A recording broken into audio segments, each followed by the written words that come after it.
Here's a thought experiment. If you were planning a war or an attack on a terrorist organization, would you use a third-party app you could download from the App Store to do it? Well, the Trump administration thought nothing of it, including at the highest level. I'm talking about the Secretary of Defense, the Secretary of National Intelligence, the Secretary of State, the Vice President of the United States. They all got on a Signal app and decided to chat away about attacking the Houthis, the Iranian-backed terrorist organization, in the Suez Canal a couple of weeks ago, 10 days ago, except they made one major mistake. Popok, my audience is thinking, you've already started with the major mistake. They're violating the Espionage Act, aren't they, by using Signal, an unclassified app that you and I can buy or download to talk about these things? That wasn't the mistake. No, they made another mistake. They accidentally added somebody to the chain, and not just anybody. Jeffrey Goldberg, who is the editor-in-chief of The Atlantic magazine, who sat there watching incredulously like, this can't be. Pete Hegseth talking to J.D. Vance jumping off sides against Donald Trump, Tulsi Gabbard not saying a thing, Stephen Miller directing traffic, Marco Rubio agreeing. This can't be a real signal chain, is it? Is this another deep fake involving J.D. Vance? You be the judge. Michael Popok, you're on Legal AF, the YouTube channel. Let's dive in. Jeffrey Goldberg writes a story that this is every reporter's wet dream. He gets accidentally added and becomes a fly on the wall for the highest level of administration discussions and deliberations about a war. But the real story is, what the heck are they doing using Signal? And are they still using it? Right? The former Secretary of State for the United States, Hillary Clinton, wrote, "You got to be kidding me," on a recent posting, right? Or as one of my friends here on Legal AF said, oopsie, sort of like the El Salvador President Bukele. Yes. No one thought to ask who JG was. I know who JG is in the Signal chat chain. It's Jeffrey Goldberg. And so he starts, I'll give you the highlight that I'll read to you from some of it. The highlight is they start talking about going after the Houthis to pay them back because their support for Hamas. Just to bring everybody up to speed, this is a group that's Iranian-backed, based in Yemen, that's firing at commercial container ships and other shipping lanes in various places, mainly the Suez Canal, and it's interrupting logistics and shipping. And they're doing it in support of Hamas against Israel, sort of like Hamas's Navy, I guess is the best way to think of it. And so the Biden administration bombed them a few times as well. And so Trump decided, I don't know, I'm going to bomb the Houthis, slow news week. Or as one of the people in this text chain I just told you about commented, why are we doing it now? It's the same a month from now, whether we do it now. Why does it have to be now? Let's take more time. J.D. Vance, apparently, according to his own words, not deep fake voice of J.D. Vance against Elon Musk, he said in the chat, I'm opposed to this. Why are we doing this? This is only going to help the Europeans. 40% of their commercial traffic goes through the Suez Canal, not ours. We're down to like 5% in the Suez Canal. Why are we helping them without getting something in return? Does POTUS understand that this is probably inconsistent? This is interesting. Does POTUS understand this is probably inconsistent with his position about Europe?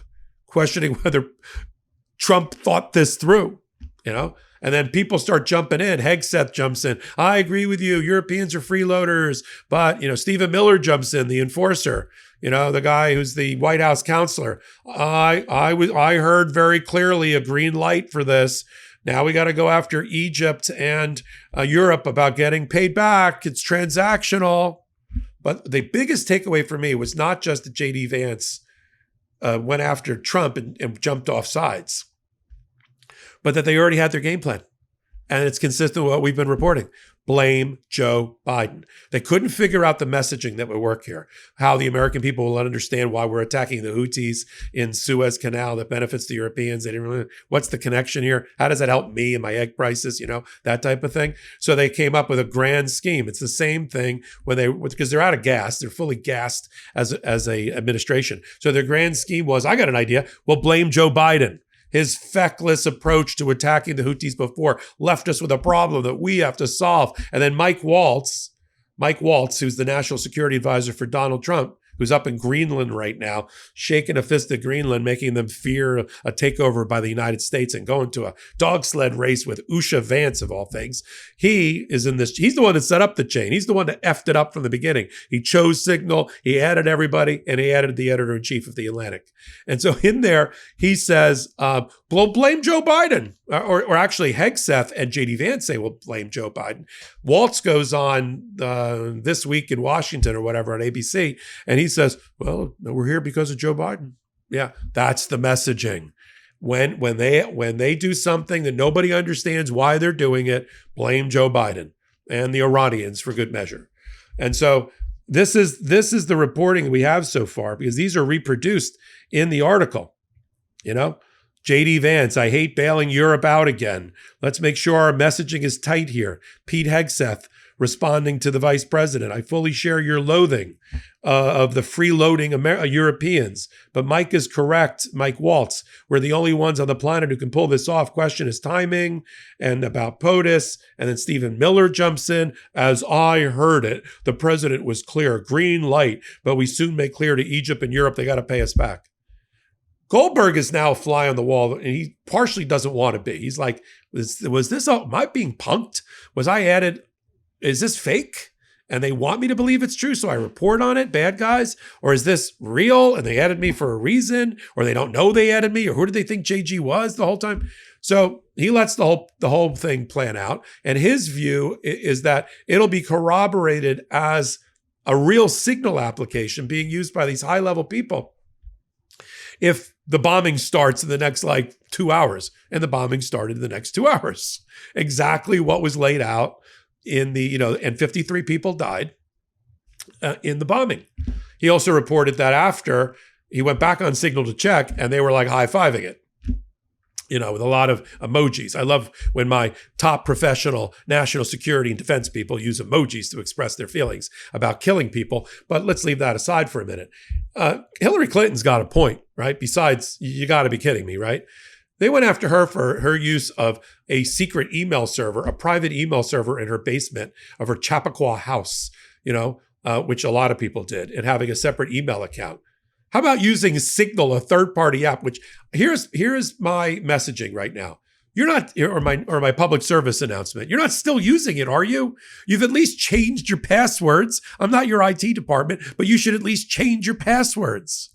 At the very least, and now we've just made it easy for all the Chinese, North Korean, and Russian hackers and others to hack in to our national security and intelligence community through Signal. Now, I knew that we were going to run into this mess during the transition, because during the transition, the Trump administration refused to sign the memorandums that would give them access to secure communications.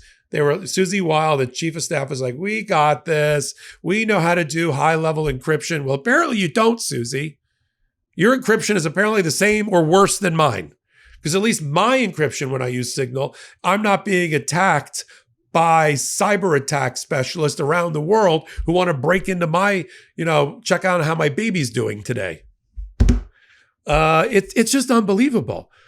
Our government, our security, our ability to survive another day, the existentialism of America is in the hands of an amateur hour. This is the not ready for primetime players. Get off a Signal. Stop using it for top secret information. I know you took your lead from the President of the United States, felon in chief, who committed all those top secret espionage violations at Mar-a-Lago, but that's not how you're supposed to run a government or protect American interests. We'll continue to talk about it right here on Legal AF. I'm Michael Popok. Thanks for listening. I'm Michael Popok, and I got some big news for our audience. Most of you know me as the co-founder of Midas Touch's Legal AF and the Legal AF YouTube channel, or as a 35-year national trial lawyer. Now, building on what we started together on Legal AF, I've launched a new law firm, the Popok Firm. dedicated to obtaining justice through compassionate and zealous legal representation. At the Popok firm, we are focused on obtaining justice for those who have been injured or damaged by a life-altering event, by securing the highest dollar recoveries. I've been tirelessly fighting for justice for the last 35 years, so my own law firm organically building on my Legal AF work just feels right. And I've handpicked a team of top-tier trial fighters and settlement experts throughout all 50 states known as big auto injury attorneys who have the know-how to beat heartless insurance companies, corporations, government entities, and their attorneys. Big Auto's attorneys working with my firm are rock stars in their respective states and collectively responsible for billions of dollars in recoveries. So if you or a loved one have been on the wrong side of a catastrophic auto, motor vehicle, rideshare, or truck accident, suffered a personal injury, or been the victim of medical malpractice, employment harassment or discrimination, or suffered a violation of your civil and constitutional rights, then contact the Popok firm today at 1-877-POPOK-AF or by visiting my website at www.thepopokfirm.com and fill out a free case evaluation form. And if we determine that you have a case and you sign with us, we don't get paid unless you do. The Popok firm, fighting for your justice every step of the way.